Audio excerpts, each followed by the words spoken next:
master the business of speaking with your hosts, Taylor and Austin. You're listening to Technically Speaking.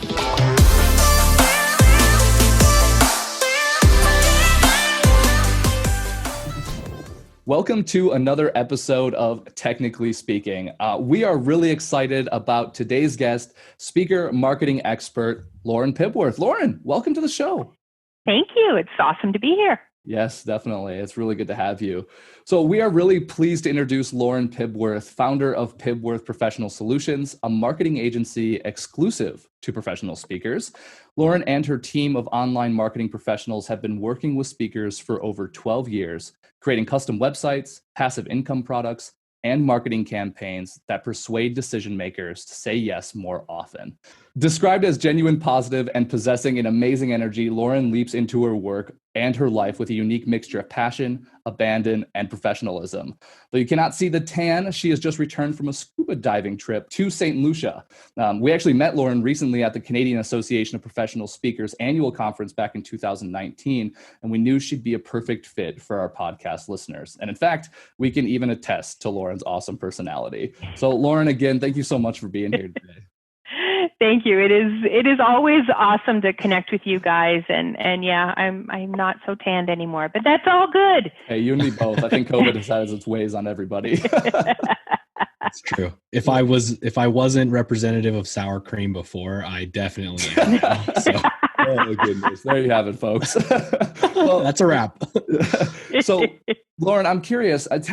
How did you end up in the crazy world of professional speakers? I mean, what problems did you notice that you were hoping to solve, and why the professional speaking industry? Well, it's interesting because when I first started, I'm a big list and fact person. So I looked at the things and the tasks and the skills that I had and what I loved to do and what I did really, really well. Then I looked at the kinds of people that I wanted to be surrounded by. And then I looked at who had income in order, and would fit both those things. And speakers has been my target audience for 13 years now. It just made perfect sense that I wanted to be around people who changed the world, who had consistent squirrel syndrome, and needed someone to help keep them on track and keep them moving forward with their goals. And I love to be that wizard behind the curtain to kind of, they're out there spreading their message, changing the world. And I'm just sitting back here doing what I do, making sure that they get as many eyes and ears on them as possible. Like that. I like that you have this balance too behind the technical skill set required to market somebody, but you also mentioned like holding people accountable and that coaching aspect that goes along with it. And we know, just about every single one of our clients just is like, I just want somebody to tell me what to do. And when you're a business owner, it can be tough not to have that, but having a good coach that can help you like make those decisions and hold you accountable to executing those decisions is super valuable. Absolutely. And honestly, my speakers just want to show up and speak, and everything else happens magically in the background. So we just do magic. I like it. It's that simple. I like that. So 13 years in the speaking industry, you've seen it all, especially navigating like the pandemic now. And I know we've kind of highlighted this just based on your experience, but what did you find that are some of like the recurring issues with the marketing efforts of professional speakers prior to you coming in and helping them? How do you help them refine all of that? I would say there's some really key elements. Number one, speakers we're making a really big general statement. Not all speakers fit into this, obviously, but it's really hard to remember, especially if you're dealing with a B2B audience, that you're not marketing to the people in the audience. Right? We tend to, talk about us and how amazing we are. And there's the audience saying, oh, you changed my life. But the audience isn't the one signing the paycheck, right? So making sure that when we're building marketing campaigns for speakers, that we're actually talking to the decision makers. So when a speaker gets in front of an audience, it's kind of this formula. When I get up in front of an audience and I do this, then the audience takes this action.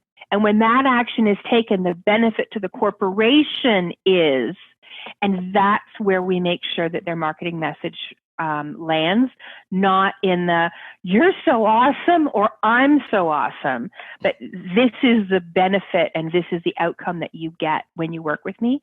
I'd think that and the messaging is really still the number one thing to think about, because we're still, if you don't know what you do, you can't possibly convince other people that you do what you do. And then they certainly aren't going to be willing to pay for it. So clarity of messaging, the positioning, and being found. I mean, you can be clear as all heck, but if nobody ever visits your website or nobody ever knows you exist, that's going to be an issue too. Yeah, we see that too. It's a easy mistake to make as well, especially when most of the feedback you receive usually is from your audience. And so a lot of the way, okay, so let me rephrase this. A common way that a lot of speakers will approach defining their value proposition is by thinking back to the feedback that they've received. But it's sort of a trap where you can get too far off on what the audience expects and not what the decision maker expects. So we see that. I mean, it's an increasingly solutions-oriented marketplace where you're there to solve problems, and if you're not solving a problem, then you're probably not getting booked. I'm curious though, from your seat, because we have sort of this ongoing rant. Our listeners are probably really sick of hearing us say this, but that speakers are not speakers as a business. They're experts in one way or another, right? And speaking is a vehicle where they can share their expertise to a huge number of people pretty quickly. And whether that's as a marketing mechanism, which can totally happen, where they can upsell those people into other, services that they offer, or whether like the main service offering is just standing on stage and getting paid to do that. We are constantly encouraging creative ways for speakers to drive more revenue outside of the traditional get booked for a speaking gig thing. So from your seat as a marketing expert, is there like a mechanism you've seen that works well that allows speakers to brand themselves as the experts that can command those high fees as a speaker, yet can also potentially monetize the audience that is there alongside the decision maker for the speaking event? Does that make sense? Ultimately, yes, you have to be an expert in something. No one is going to pay you to just talk. Amen. I don't care how good your voice is, no matter how motivating you are. If you can't identify and solve my problem, it's just not in the budget. But as far as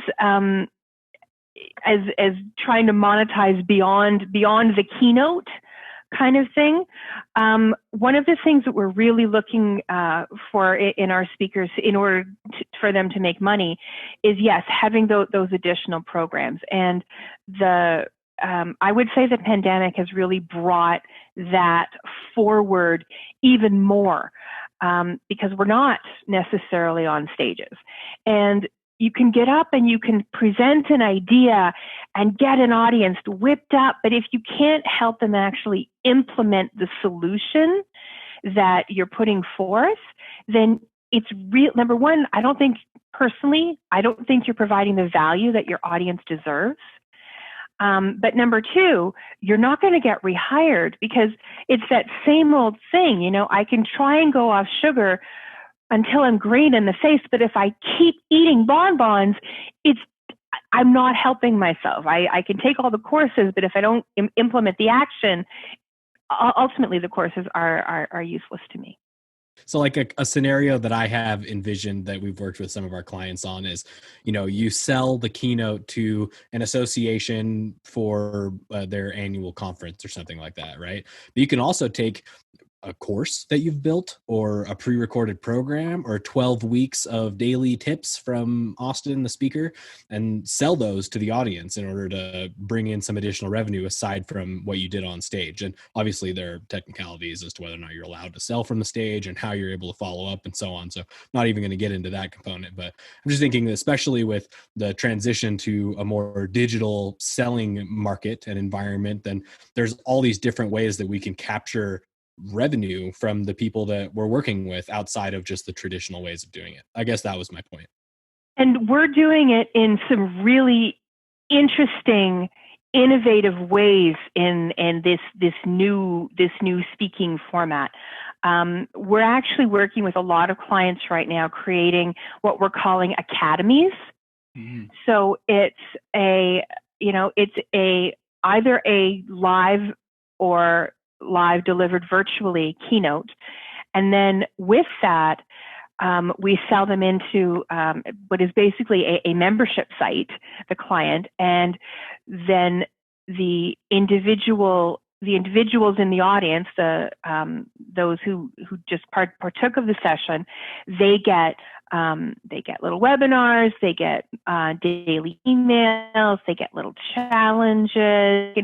There's all kinds of ways to continue to serve them and keep the excitement up for the corporation. But there's also the opportunity to offer training to the management side to then implement.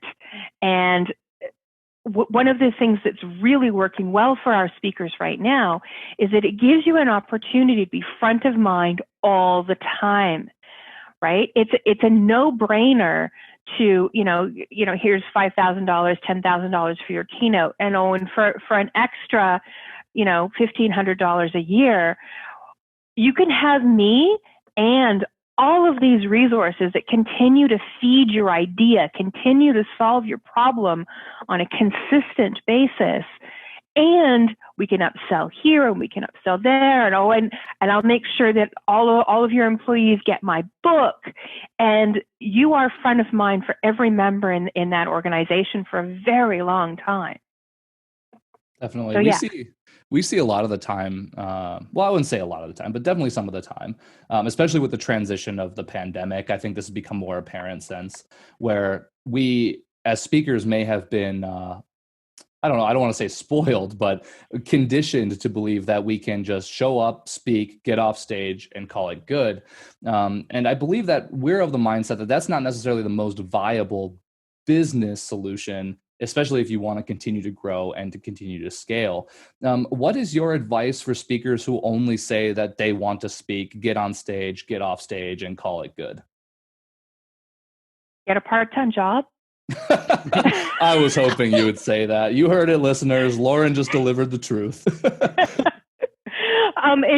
It is not a viable solution for most speakers anymore. Those who are already really established and they've been doing that, and people have been paying them for decades, that yeah. for a decade, they're going to keep doing it, and that's fine. But ultimately, trying to break into the business, that's just not going to work anymore. Definitely. I'm curious too. We get this question posed a lot, especially since we talk about sales and marketing and operations, kind of the holistic approach to running a speaking business. One of the things we get asked about a lot is especially since the pandemic hit. So this question has been prompted because of COVID, is how to market yourself as a speaker right now through the pandemic. And one of the things that we talk about all the time is marketing hasn't changed at all for the last 300 years, really. The medium in which marketing has changed, or the medium in which your messaging is delivered has changed. I'm curious if you're on the same page there. Has marketing changed at all since the pandemic, or is it just that the clarity and messaging are more important than ever? What's your take on that? I would agree with you 99%. We said at the beginning, I don't have 50 new ways to market, because there aren't 50 new ways to market. The value of your list, I think, has increased more and more because, and it has gotten very noisy, very, very noisy in people's email inboxes, on the web, social media, all of that. So the need for a unique differentiator, the need to do something different is more pronounced than ever. But I think it's been more pronounced than ever every year moving forward. It's not like this is a new idea. There are speakers who have been successful without being online. Mm-hmm. And I don't think that is possible anymore. You're delivering your content online. You've got to be leveraging online.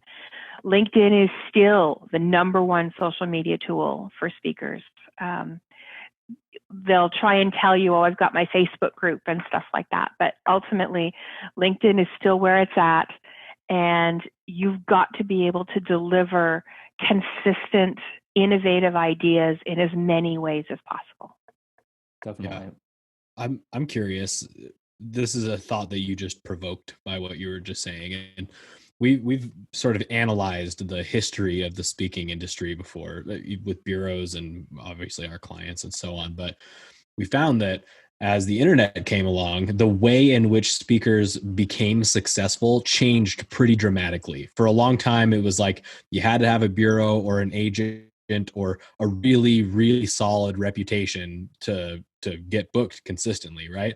Then the internet came along and empowered people that may not have that kind of representation to get their message out there. And so it almost seems like as time has progressed, with COVID being sort of a milestone, a bad milestone, I might add, but a milestone nonetheless in the progression of this, it seems like more than ever, speakers have to be taking responsibility for their efforts, like more so than the different strategies that need to be employed. The speaker seems to be more and more responsible for driving their business forward outside of mediums like bureaus and agents and so on. Would you agree with that? 1,000%. In fact, most bureaus and agents won't take you until you're already getting booked consistently. The days of, I've got a great message, a bureau is going to pick me up and feed me, just, I think they're gone. I don't know of anyone who is having success with that particular model. I think the idea of having a clear marketing plan, implementing it, and focusing on one or two things, doing them really, really well and really, really consistently. And then if you decide to add a third thing, that's fine. But the spray technique that I see a lot of speakers doing, oh, I'm going to be in this and this and this and this and this, it's really not working, because all it's doing is diluting. Figure out where your target audience is, and focus in on there. And video is really, really key right now. You're going to be delivering on video for the next couple years, probably, maybe longer than that. So they need to really understand that you can be engaging on video.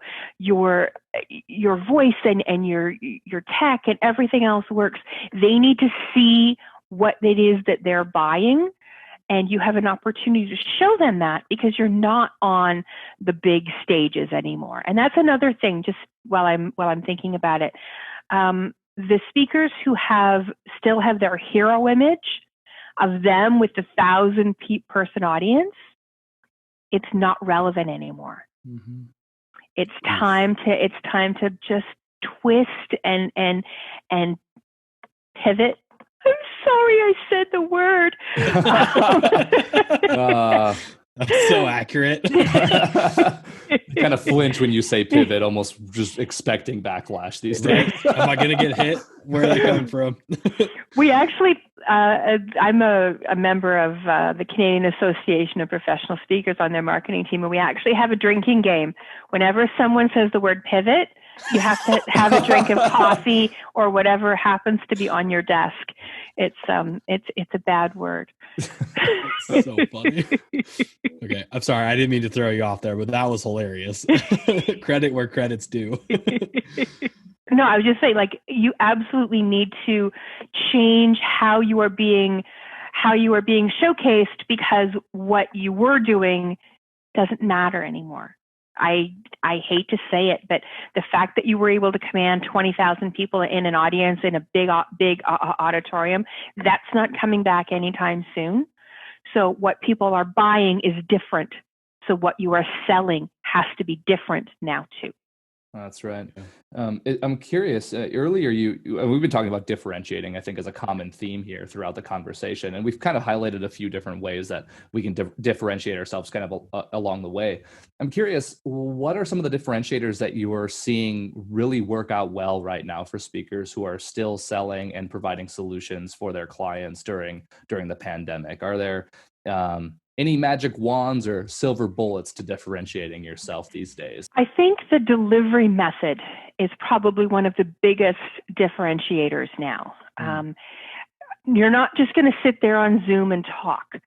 I think that there's the speakers who are really killing it out there right now, and we talked about this earlier as well, is those who are doing a tag team where they have a really strong producer on their side. Now, whether it's all the lights in the studio and everything else, or if they're just sitting there delivering their content and their assistant or whatever is online answering questions in real time, using their language, knowing their products like the back of their hand, launching the polls, just so all the technology kind of happens and you can really be engaged and focused with your audience. I think that's one of the big differentiators. And also the ability to provide consistent, ongoing support after your talk or presentation. The fact that their opportunity to learn from you doesn't end after 45 minutes. It's like, all right, thanks, goodbye. Like we talked about that being on stage, right? It is much more relationship driven now than it ever has been. Here's your initial problem. How can I help? And it's also using the concept of problem, solution, problem. So here's your problem. I understand. Now that we've solved this, what are you going to do about that? Right. And working them through that and planning out that funnel so that when you're talking to someone, when you're putting together an online course, when you're putting together your website, what is it that is going to continue to lead people down to find their solution, but also to continue to support your revenue? Because this is a business. You've got to think about revenue as well. Definitely. I find that sometimes where with some of the clients that we work with, we can sometimes be revenue averse because of the natural kind of giving tendencies that a lot of speakers have. They're visionaries and they're creatives and they're problem solvers. But sometimes that can work to the detriment because, we need to be a business and we can't operate out of our garage band and chase gigs necessarily. We want to be able to find those different revenue streams. And I've largely been hearing a lot of conversation around increasing the recurring revenue that comes through the business. Are there ways, especially now, since you were talking about membership sites and ongoing training and implementation, that speakers can leverage to create recurring revenue in their business? Is now a good time to start thinking about those options? Now's the best time. And so was last year, and so was the year before. Recurring revenue is the simplest way to continue to grow and support your business and your family. And for those who are revenue adverse, I'm sure you guys say this all the time as well, but if you're speaking to serve your greatest good, then you've got to understand that there's more than one way to serve.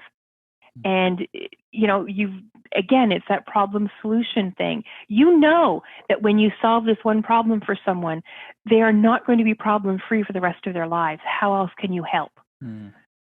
But as far as creating recurring revenue goes, I think the membership sites is probably, I'm finding for my clients, it is the number one thing that they're leveraging. And we're creating really unique and innovative ways to do this. And every site that we create, every academy is completely different because it's based on what their particular clients want. And we're surveying their clients. What are your issues? How can we help? So the clients are actually co-creating the stuff with the speakers. So that certainly is always a win-win. Having someone tell you what they want and then giving it to you is pretty sure path to revenue. True. Funny how that works. Yeah. Give the people what they want. That's a really simple business tip for you. And then if you're doing live, being able to offer online products, online courses, and understanding that it may not be online. Maybe it's you do a keynote, and then included in that keynote is a quarterly 45-minute webinar with your managers Maybe it's not online. Maybe you don't want to pre-record this. Maybe you want to tackle it live, but live recorded, right? It doesn't have to be something that you're building, that you're investing a bunch of money in the front end. You can actually build it and have a relatively low investment, and then just continue to build as your clients need. Definitely. I think it's a common issue that we experience is sometimes because we're talking about all these wonderful ideas, taking a keynote and turning that into ways the audience can purchase from you and more ways your client can purchase from you, and treating speaking as a marketing vehicle for all this new revenue that can come through and membership sites and courses. Sometimes all of that concept can be hard to implement or even know where to start. And I know a lot of people, and I suffer from this sometimes, but I kind of just want it to be perfect before I launch it. Like, I want to have it all figured out, all mapped out. And I want to be able to then monetize that thing that I have ideated in my head once I build it to perfection. It seems like you take more of an iterative approach to this, though, where we just start somewhere based on what the clients are telling us and then continue to develop it from there. Is that accurate? Absolutely. I don't believe, I am not a baseball diamond. I do not believe in build it and they will come. Mm-hmm. I believe in have an idea, test the idea, make sure you've got a solid plan for the idea, sell the idea, then build the idea. You've got to pre-sell your stuff, and to prove that it's going to work and that you're not going to be out of pocket before you start into because I mean it's not cheap. Right. It is an investment in your business to build these passive income things. But if you do it correctly, if you survey your client, if you do the research, if you make sure that that they want what it is you're going to buy, and it's not just that they've signed up, but they've put some kind of financial investment into it. You've pre-sold it at a reduced price, something like that. So you've got some working capital now to use to actually build the thing. Whereas if you build it and no one wants it, it's just a bad place for everyone. It's a bad place for us as the people who've helped you create it, but it's bad for you in your pocketbook as well. Definitely. Well, you heard it right from the source, folks. Iteration. It's key. Iterate and they will come, more like. Yeah. I think that whole philosophy can be applied to lots of different areas of your business too. In the software world, they call it minimum viable product, right? Yep. You put together the thing that will sell and then get feedback from the people that are participating and using it and improve upon it. Like it's better than any other scenario too, because even if you think it's perfect, it will rarely be what the person that you're selling to thinks is perfect, And so it's almost like narcissistic to think that you even can get it right the first time, because you need to share it with people and get their feedback, and they'll help you see things that you didn't even see in the first place. Absolutely. Yeah. 100% agree. Takes all the guesswork out of it too, which is nice. You don't have to sit here and ideate the entire time about what might work and what might not, and will they like it and so on. Because if you just go into the mindset of like, hey, I'm testing this thing and we're going to make it better, then you can collect the feedback to actually take action on it. And it kind of takes all of that heavy lifting, that mental energy, that creative effort to try and build it perfectly the first time, and passes it off to the people who are actually using the product or service that you have. I think you just got to also realize that I haven't done anything perfectly the first time. No, who has? Everything. I mean, it's like a website. You're going to build it to the best of your ability, and then a year from now, some new technology is going to come up by, and you're going to have to reinvent the wheel. And I mean, when I started my business 13 years ago, I didn't think I was going to do then what I'm doing now. My business has completely evolved and changed based on what my clients wanted. I would hope most of us are in that space. Otherwise, are you delivering what your client wants? And are you asking? You've got to know what it is that they want from you in order to be successful in this world. It's true. Stagnancy and complacency are early signs of the death of a business. If you're not constantly improving and growing and changing and adapting and evolving, then something's wrong, because the people inside it are, like it's funny that we talk about businesses as these entities that are sort of static, but they're really not. Like a business is just an idea that's built by the people that are inside it. And if your people aren't growing, then that's a problem. But if your people are growing, then of course the business is going to grow, because that's what the business is. It's the people that are involved, Absolutely. I do. Yeah. So, I know we briefly touched on this just now, but tell us, like, from your seat, how has your business changed in the past few years, and specifically post COVID? Like, you've been serving speakers. What are you doing these days to serve speakers? Well, this has been a huge year of change. It has definitely fast-tracked us beyond anything that I would have necessarily thought we would be doing. We're spending more and more time building products, building academies, reinventing websites, doing brands and messaging. There's a lot less of the maintenance. We are in full innovation mode with almost everybody we work with, and which is fantastic. I mean, on a personal side, I've been able to hire new people. We've got great new specialists. Some new technologies are being brought into the business, so we're expanding what we can offer. It's been, honestly, it could have gone one of two ways, right? But both of us, our clients were basically unemployed very quickly. And there were two decisions they could have made. They could have said, I'm going to turtle and wait for this to be over, and pulled in all their resources and their revenues and just held on and waited.